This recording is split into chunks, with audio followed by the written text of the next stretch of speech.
안녕하세요. 절약왕 리밋입니다.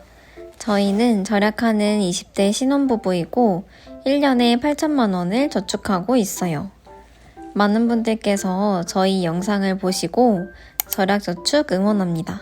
젊으신데 너무 대단하시고 본받을 점이 많다 등 응원하는 댓글을 많이 남겨주셔서 덕분에 힘이 나는 요즘입니다.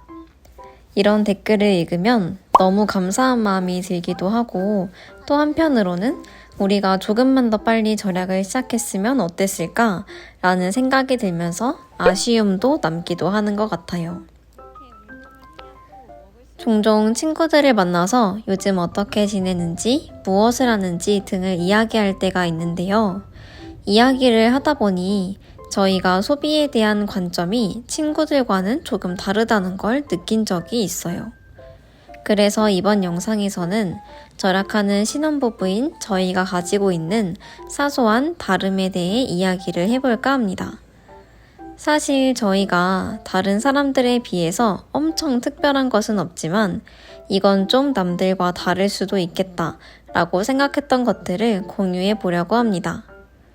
이번 영상이 혹시 절약을 하고 있지만 꾸준하게 실천하기가 어려우신 분들께 조금이나마 도움이 되었으면 좋겠습니다. 첫 번째 다른 점은 명품에 큰 관심이 없다는 것이에요. 얼마 전 제 친구가 저에게 명절 보너스가 나왔으니 이걸로 명품백을 사고 싶다는 이야기를 한 적이 있어요. 그 이야기를 들었을 때 나는 왜 명품백이 별로 안 갖고 싶을까? 이런 생각이 들었던 것 같아요. 사실 저는 예전부터 명품에 대해서 큰 관심은 없었는데 저희 남편은 입사했을 당시에 꽤나 관심이 있었던 것 같더라고요. 그 당시에 자신에게 주는 선물로 버버리 티셔츠, 아미 후드티, 아크네 스튜디오 가디건 등 나름의 사치품을 구매했다고 해요. 그런데 저를 만났을 당시에 저는 명품에 관심이 별로 없으니까 그 옷이 어떤 브랜드인지 잘 몰랐고 심지어 예쁘다고 느껴지지도 않았어요. 특히 그 아크네 스튜디오 가디건에 있는 네모난 캐릭터는 뭔가 지하상가에서 본 듯한 느낌이라서 전혀 비싼 옷이라고 생각하지 않았어요. 그런데 나중에 이게 비싼 옷이라고 해서 이거 얼마냐고 물어봤는데 거의 50만 원 주고 샀다고 하더라고요. 가디건 하나를 50만 원을 주고 샀다? 저는 그것에 엄청 충격을 받았던 기억이 있습니다. 지금은 남편도 이런 사치품들은 하나씩 중고거래로 판매를 한 상태예요. 누군가에게는 비싼 가방을 들고 비싼 옷을 입는 것이 만족감을 줄 수도 있겠지만 저희 부부에게는 화려하지 않아도 또 비싸지 않아도 나에게 잘 어울리는 옷이 있으니 그것만으로도 충분히 만족감을 느낄 수 있더라고요. 두 번째 다른 점은 저녁 메뉴를 미리 정해놓는다는 것이에요. 주변에서 친구들이 오늘 저녁은 뭐 먹어? 라고 물어보면 저는 달력을 보고 오늘은 순두부찌개야 이렇게 바로 대답을 할 수 있어요. 저희 부부는 보통 저녁을 함께 먹는 편인데요. 주말 동안에 이번 주에 무엇을 먹으면 좋을지 그 주에 먹을 음식을 간단하게 정해두고 있어요. 요리를 하기는 쉽지만 건강한 레시피들을 미리 찾아보고 냉장고에 있는 재료들도 살펴봅니다. 그리고 부족한 재료가 있다면 미리 주문을 해서 그 주에 먹을 음식을 준비할 수 있도록 해두고 있어요. 사실 이 부분이 다른 사람들과 크게 다르지 않다고 느끼는 분들도 계실 것 같아요. 이미 많은 분들이 저희처럼 그러고 계실 수도 있으니까요. 하지만 이런 사소한 다름이 생각보다 식비 절약에도 큰 도움이 되고 있습니다. 만약 무엇을 먹을지 미리 정해두지 않았다면 그냥 배달 음식 먹을까? 하는 생각이 쉽게 들곤 하거든요. 퇴근 후라 지쳐서 음식을 준비할 시간도 별로 없고 집에 요리를 할 마땅한 재료도 없고 또 왠지 오늘은 힘드니까 맛있는 음식이 먹고 싶기도 하잖아요. 그러다 보면 그냥 쉽게 외식을 하게 되는 거죠. 저희도 절약을 하기 전에는 오늘 뭘 먹을지 미리 생각을 해두지는 않았어요. 그러다 보니 요리를 할 생각 자체도 별로 없었던 것 같아요. 집 근처에 조금만 나가면 마라탕 가게도 있고 치킨집도 있고 돈가스 가게도 있고 이렇게 근처에 맛있는 음식을 파는 곳이 너무나 많으니까 그 중에서 선택할 생각만 했거든요. 지금은 유튜브를 보다가 또는 인스타 릴스 같은 걸 보다가 괜찮은 요리 레시피를 알게 되면 저장해두고 달력에 그 메뉴를 적어두고 있어요. 이렇게 하니까 오늘 무엇을 먹을지 고민하는 시간도 줄어들고 집밥을 해먹으면서 식비도 꽤 줄어들고 있습니다.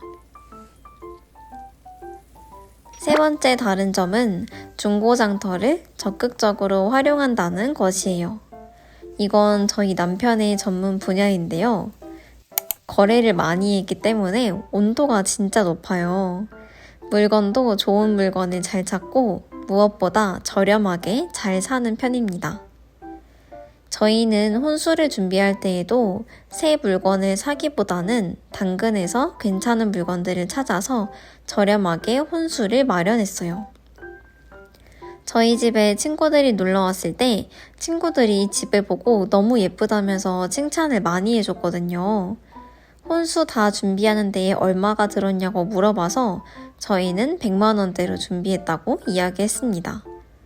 친구들도 그 가격을 듣고 깜짝 놀라서 각자 물건의 가격을 하나하나 물어보더라고요. 얼마인지 알려줬더니 전혀 그 가격으로 보이지 않는다고 자기들도 중고거래를 꼭 해봐야겠다고 이야기했습니다. 그때 저희 집에 왔던 친구를 얼마 전에 만났는데 중고거래로 물건을 산 게 정말 인상적이었대요. 그래서 그 친구도 중고장터에서 좋은 물건들을 찾아서 집을 예쁘게 꾸몄다면서 사진을 보여줬습니다. 친구의 집도 정말 예뻤고 이런 말을 들으니까 정말 뿌듯했어요.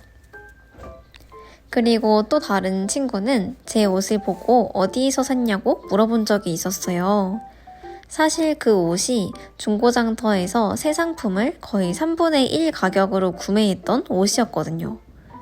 그 이야기를 해주니까 친구는 당연히 새 상품을 살 생각만 했다면서 중고거래를 시작해봐야겠다고 이야기를 했습니다. 잘 찾아보면 좋은 상품을 저렴한 가격에 구매할 수도 있으니 중고거래를 아직 시작하지 않으신 분들이라면 꼭 추천해드리고 싶습니다. 그리고 저희 영상 중에서도 신혼집과 혼수에 대한 영상이 따로 준비되어 있어서 궁금하신 분들은 한 번씩 구경하셔도 좋을 것 같아요. 네 번째 다른 점은 가격 비교를 많이 한다는 점이에요. 이건 제가 저희 남편을 보고 진짜 대단하다고 느꼈던 점인데요. 언제 한번 같이 여행을 가려고 숙소를 예약했어요. 저는 처음에 예약을 하기 전에는 가격 비교를 하고 무언가를 골라서 예약하면 거기서 끝이었거든요. 근데 저희 남편은 그 이후에도 계속 숙소 가격을 모니터링하면서 더 저렴하고 위치가 좋은 숙소를 찾아내더라고요. 솔직히 저는 남편을 만나기 전에는 왜 그런지 모르겠지만 그렇게 계속 비교할 생각은 단 한 번도 하지 못했던 것 같아요. 이게 되게 번거롭기도 하고 시간이 오래 걸리는 일이잖아요. 그런데 남편은 조금이라도 더 아껴보겠다면서 끊임없이 가격을 비교해보고 결국에는 더 좋은 숙소를 찾아내더라고요. 물론 이 영상을 보시는 어떤 분들께서는 그렇게까지 해야만 하겠냐 라고 하실 수도 있을 것 같아요. 이렇게 계속 가격을 비교하는 행동이 고통스러운 일이라면 당연히 하지 않는 게 맞겠지만 저희 남편은 이렇게 계속 비교를 하고 더 좋은 숙소를 찾으면서 보람을 느낀다고 하더라고요. 이렇게 남편 덕분에 가격 비교를 많이 함으로써 여행을 가더라도 더 가성비 있는 여행을 가게 되어서 여행비를 아낄 수 있는 것 같습니다. 다섯 번째 다른 점은 한 달의 약속 횟수를 정해둔다는 것이에요. 이건 다른 영상에서도 이전에 소개해드린 적이 있었는데요. 저희가 월말에 가계부를 쓰다 보니 외식비가 너무 많이 나와서 충격을 받은 적이 있었어요.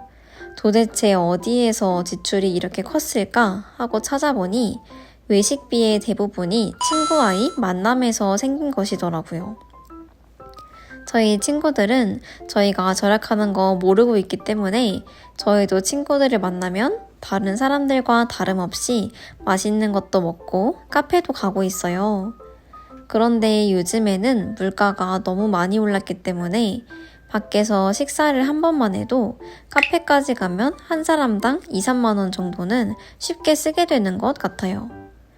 또 친구들과 살고 있는 지역이 다르다 보니 교통비까지 생각을 해야 해서 이게 생각보다 만만치가 않더라고요.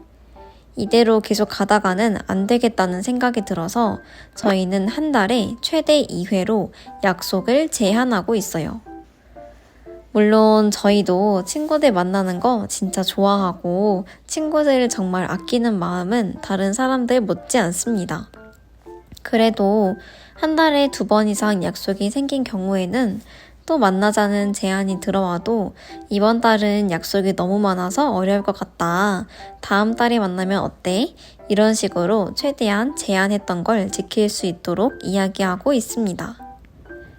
당연히 모든 상황에서 월 2회 약속을 적용할 수는 없겠지만 이렇게 어느 정도 제한을 두고 나니 친구들을 만남으로써 생기는 과한 식비 또 교통비 지출을 어느 정도 줄일 수 있는 것 같아요. 마지막으로 다른 점은 꾸민비에 많이 투자하지 않는다는 것이에요. 여기서 말하는 꾸민비에는 화장품 가격과 미용실 가격 이렇게 2가지를 생각했습니다.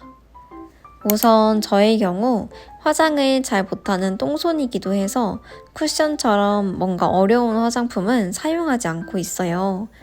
그러다 보니 프라이머나 파운데이션 이런 것도 자연스럽게 사용하지 않고 있습니다. 제 피부에는 톤업 선크림 하나로 해결하고 있어요. 이것만 사용한 지도 한 10년 정도 된 것 같은데 가격도 저렴하고 바르고 헹구는 것도 정말 편해서 만족스럽습니다. 또 염색이나 파마를 하지 않은 지도 4년 정도 되었어요. 제가 대학생 때에는 좀 이것저것 해보고 싶은 마음이 가득했거든요.